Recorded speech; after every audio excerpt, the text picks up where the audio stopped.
फरीदाबाद के सिद्ध देव शक्ति मां शिवानी पावन धाम मंदिर में भगवान शिव के नवरात्रि दशहरे के उपलक्ष्य में भगवान शिव का अद्भुत श्रृंगार किया गया। हजारों भक्तों ने बाबा के इस रूप के दर्शन किए। आज मैं भोलेनाथ जी का अद्भुत श्रृंगार करने जा रही हूँ। मैंने भोलेनाथ जी को ऑरेंज कलर का संतरी रंग का सिंदूर से लेप किया, जो कि बहुत ही सुंदर लगता है, निखर कर आता है। मैंने लाल रंग के सिंदूर से भोलेनाथ जी का पीछे का हिस्सा सजाया। आप चाहें तो पूरा ही भोलेनाथ जी को एक ही रंग से भी कर सकते हैं। महाकाल अर्थात समय के देवता, यह भगवान शिव का एक रूप है जो ब्राह्मण के समय आयामों को नियंत्रित करते हैं।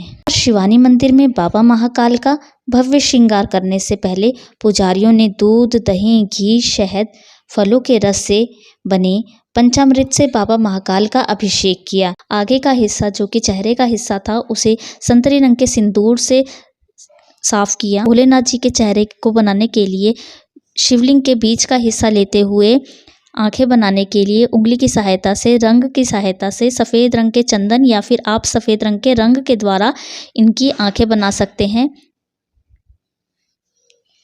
मेरे पास एक छोटा सा ब्रश था, मैंने उस ब्रश की सहायता से किया, परंतु ब्रश काम कर नहीं रहा था और करते करते टूट गया। तो मैंने ज़्यादातर यह श्रृंगार अपनी उंगली से ही किया, अपने हाथ के द्वारा ही किया है।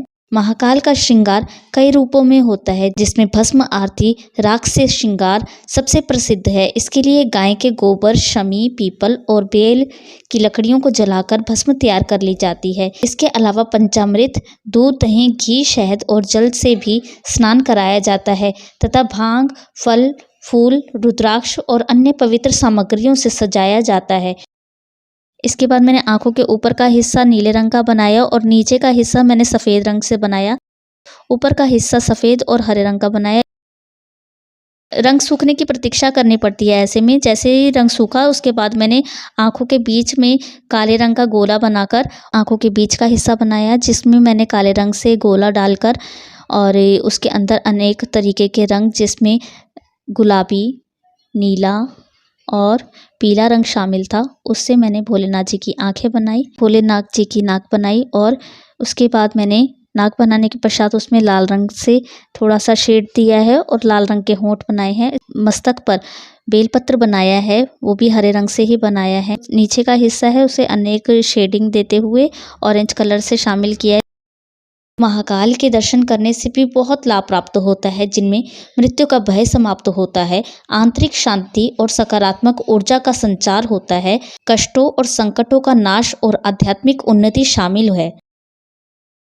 इसके पश्चात मैंने भोलेनाथ जी को फूलों से सजा दिया। बाबा की छटा ने सभी का मन मोह लिया। अब आप बताइए कि हमारे महाकाल जी के अद्भुत दर्शन आपको कैसे लगे। शिवानी मंदिर के राजा भगवान भोलेनाथ जी को फल और मिष्ठान का भोग लगाया गया। श्रृंगार को देखने वाले देखते ही रह गए। इसके बाद कपूर की आरती की गई। आशा करती हूँ भगवान शिव आपकी सभी मनोकामना को पूर्ण करेंगे। हर हर महादेव।